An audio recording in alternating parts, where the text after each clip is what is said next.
Vote चोरी होने देंगे बिहार के युवा? नहीं, क्योंकि वोट जो है वो हम सबका अधिकार है और गरीबों के पास आज के हिंदुस्तान में सिर्फ वोट बचा हुआ है।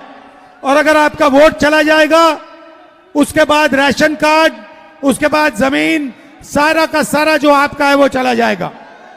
भाई और बहनों, कुछ सालों से इलेक्शन कमीशन और बीजेपी मिलकर चुनाव चोरी कर रहे हैं। महाराष्ट्र का चुनाव, हरियाणा का चुनाव, मध्य प्रदेश का चुनाव, ये सारे के सारे इन्होंने चुनाव चोरी किए हैं। महाराष्ट्र में लोकसभा में हम जीतते हैं, 4 महीने बाद विधानसभा में बीजेपी जीतती है। फर्क क्या था? फर्क यह था कि लोकसभा और विधानसभा में 1 करोड़ नए वोटर आए।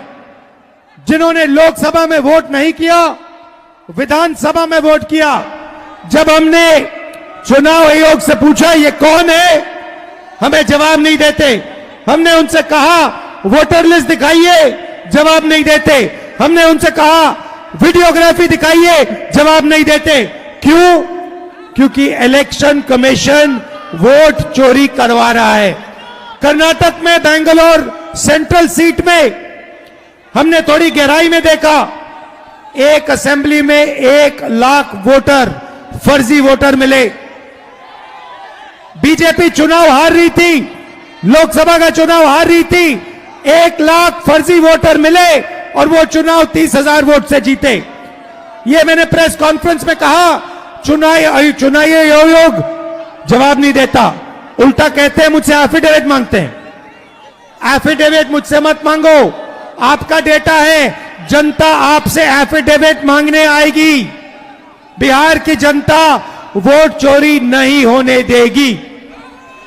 भाई और बहनों, विकास के बारे में आप जानते हो, यहां पे 20 साल से सरकार है, नीतीश जी की सरकार है और तेजस्वी जी, आप देखिए रिकॉर्ड में आएगा एक दिन कि पिछला चुनाव बिहार का भी इन्होंने चोरी किया था। ये भी आएगी सच्चाई, ये बाहर आएगी। और जब ये सच्चाई बाहर आएगी, मैं आपको कह रहा हूं, ये जो इलेक्शन कमीशन के लोग हैं, इनको भूलना नहीं चाहिए। इनके खिलाफ हमारी सरकार कार्रवाई